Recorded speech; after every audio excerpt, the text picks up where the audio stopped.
ඉතින් ඔයාලට කොහොමද? ඔන්න අදත් මම අලුත් වීඩියෝ එකක් අරගෙන ආවා. අද මම කතා කරන්න යන්නේ මුලින්ම කෑම පටන් ගනිද්දී බබෙකුට ගන්න ඕනි දේවල් ගැන කතා කරන්න. ඉතින් බලමු මම මොනවද මගේ බබාට කෑම පටන් ගනිද්දිම අරගත්ත දේවල් කියලා. ඉතින් මම ගත්තා මේ වගේ හොඳට ඉඩකඩ තියෙන මැටි හත්තියක්. මොකද මේ බබාට කෑම හදද්දී වතුර ටිකක් වැඩිපුර තියා ගන්න ඕනේ. චූටි හටියක් ගත්තොත් ඒක ඉක්මනින් උත්තරලා යන්න පුළුවන්. ඒ නිසා මම මේ වගේ ලොකු හටියක් ගත්තා.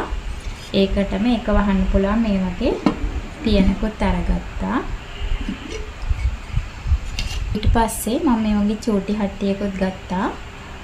මේ හටිය නම් ගත්තේ පොඩි දෙයක් හදා ගන්නකොට කැඳ ටිකක්, සුප් එකක් සහ ඔය අල ටිකක් එහෙම තඹ ගන්න, අල ගෙඩියක් එහෙම තඹ ගන්නවා නම් මේ හට්ටිය තමයි. ඊට පස්සේ අත්‍යවශ්‍යම දෙයක් තමයි මෙන්න මේක. මේ වගේ නෑම්බිලියක්. මොකද බබාලට කෑම හදද්දී බ්ලෙන්ඩර් කරන්න එපා කියලානේ තියෙන්නේ. ඉතින් මේ වගේ නෑම්බිලියක් අත්‍යවශ්‍යයි.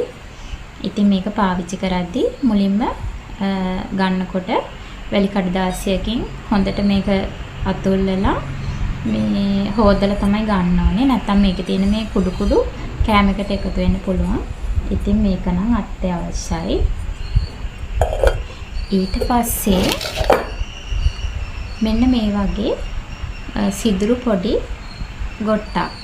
මේකෙන් දැන් කෑමවල මුලින්ම පටන් ගත්තී කෑම පොඩ්ඩක්වත් කෑලි තියෙන්න බෑනේ. මේක චුට්ටක්වත් කෑම මේ කෑලි තියෙන්නේ නැහැ. ඉතින් මුලින් කෑම පටන් ගන්නකොට මේ වගේ ගොට්ටක් අපි පාවිච්චි කරන්න ඕනේ.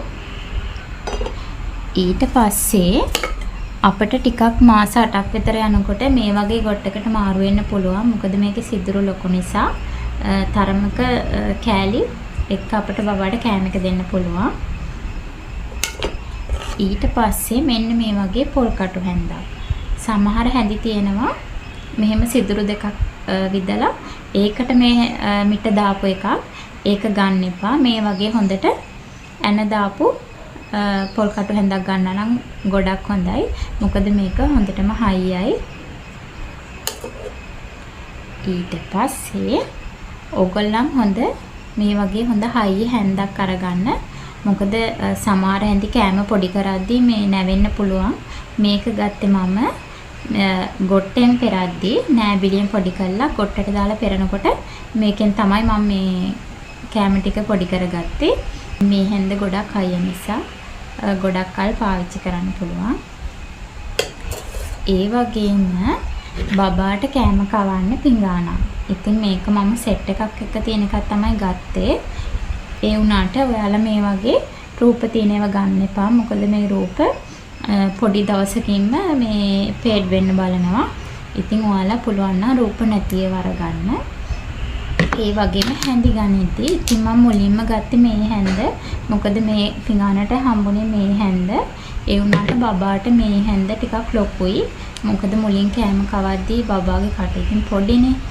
එතකොට මේ හැන්දෙන් කවද්දී ගොඩක් කෑම බිමට වැටෙනවා. ඉතින් බබා කට පොඩ්ඩයිනේ අරින්නේ.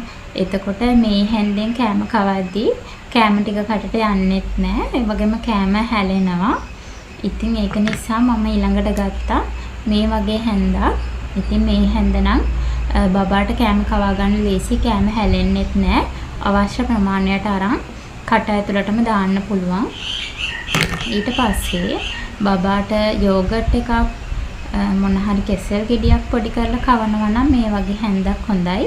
මොකද බබා කට පොඩ්ඩක් අරින නිසා මේ වගේ හැන්දකින් කෑම අහක යන්නේ නැතුව බබාට කවා ගන්න පුළුවන්.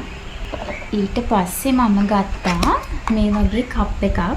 වහන්න පුළුවන් කප් එකක්. මොකද බබාට කොහෙට හරි යද්දී අපිට කෑම ටිකක් අරන් යන්න අපි කෑම ඉතුරුනොත් චුට්ටක් වහලා තියා ගන්න ඕනුනොත් මේ වගේ කප් එකක් ගන්න එක ගොඩක් වටිනවා.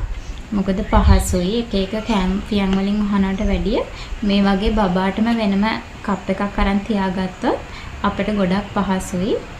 වතුර බෝතලයක්. ඉතින් මේක මම බබාට දෙන එක.